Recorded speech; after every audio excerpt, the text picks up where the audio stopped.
जय माता दी। जन्म कुंडली के अंदर सूर्य के 7वें घर का भाव, यदि जातक की कुंडली में सूर्य 7वें भाव में हो तो जातक के जन्म के समय ऐसा लगेगा कि घर में उजाला हो गया, अर्थात कुल दीपक पैदा हो गया। राजकीय कार्यों से धन लाभ, उद्योग धंधों से लाभ, रिश्वत लाट से अकल्पित धन का आगमन हो, स्त्री से लाभ होगा, वरिष्ठ अधिकारी से मान सम्मान मिले। अशुभ प्रभाव, इसका अशुभ प्रभाव होगा परिवार की कमी और घर सोने से खाली होकर मिट्टी से भर जाएगा। लड़का पागल या गूंगा होगा, कोई न कोई पराई स्त्री दुखी होकर उसके गले लगती रहेगी।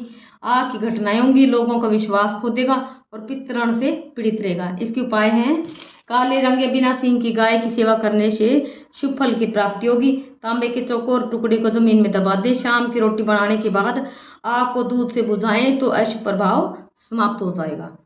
सूर्य के 8वें घर का भाव, यदि जातक की कुंडली में सूर्य 8वें भाव में हो तो जातक की सच्चाई की आग से दूर दूर तक बुराई जल जाएगी, उससे छुपे हुए शत्रु भी बच नहीं पाएंगे, नाते रिश्तेदारों पर भी कोई विपत्ति नहीं आएगी। 22 वर्ष की आयु में धनी व्यक्ति बन जाएगा, सूर्य के कारण में मंगलिक भी नहीं होगा। इसका शुभ प्रभाव होगा, मकान का मुख्य दरवाजा दक्षिण में होने पर आर्थिक स्थिति कमजोर हो जाएगी, आंखों की रोशनी पर भी प्रभाव पड़ेगा। इसका उपाय क्या है, काली या लाल रंग की गाय की सेवा श्रेष्ठ फल देगी। किसी भी कार्य का प्रारंभ करने से पहले गुड़ खाकर पानी पीकर अवश्य जाएं, शुभ फल शुभ लाभ देगा। जलती हुई चिता में तांबे का पैसा डाल दें, अशुभ प्रभाव खत्म हो जाएगा।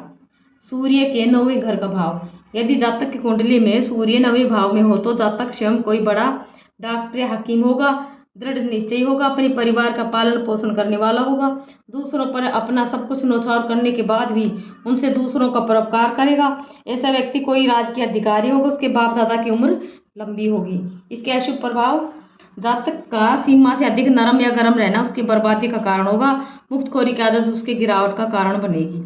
इसका उपाय है, चांदी चावल और दूध का दान करें।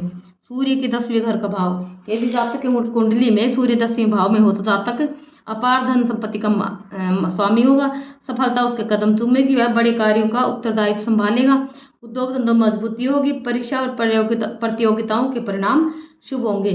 जातक के हाथ की रेखा सूर्य के 10वें भाव में होने का प्रमाण देगी। इसका शुभ प्रभाव होगा, घर के साजो सामान पर अपव्यय अधिक होगा, धर्म और संतान की हानि होगी, पिता का शायरी छोटी सी उम्र में उठ जाएगा, न सुख प्राप्त होगा, न राज दरबार में ऊंचा दर्जा मिलेगा। तो इसके उपाय क्या है, नदी नाले या दरिया के बहते पानी में 40 दिन तक तांबे का पैसा बहाएं, नदी और जमीन के अंदर का पानी प्रयोग करें, सफेद या सरबती रंग की पगड़ी से अपना सिर ढक कर रखें, काले या नीले वस्त्रों का त्याग करें, नदी में शिलाजीत का विसर्जन करें। सूर्य के 11वें घर का भाव, यदि जातक की कुंडली में सूर्य 11वें भाव में हो तो जातक को बड़े बड़े कार्यों में सफलता मिलेगी, व्यापार विशेष लाभ होगा, यश की प्राप्ति होगी, कृषि कार्यों से भी लाभ होगा, अचानक धन प्राप्ति होगी। जातक पूर्ण रूप से धार्मिक एवं ऐशाराम पसंद करने वाला होगा। इसका शुभ प्रभाव होता है, बुध का शुभ प्रभाव तबाही की सूचना देगा, उम्र तो लंबी होगी लेकिन जबान का खोटा झूठा वादा खिलाफी करने वाला होगा, बच्चे मुर्दा पैदा होंगे। इसका उपाय है, मूली शलगम गाजर को रात में श्राणी रखकर सुबह उठकर उन्हें दान में देना शुभ फल देगा, और तांबे का दान करें। सूर्य के 12वें घर का भाव, यदि जातक की कुंडली में सूर्य 12वें भाव में हो तो जातक अपने ज्ञान से दुनिया को चमत्कृत कर देगा, वह धनी होगा, आयु 100 वर्ष की होगी, वह किसी को भिक्षा नहीं देगा, वह चोट खाकर प्रगति करेगा। 22 वर्ष की आयु से वह धन कमाने वाला, शत्रुओं पर विजय पाने वाला तथा कुल का नाम रोशन करने वाला होगा, धर्म का पक्का तथा पूरा ग्रस्त होगा।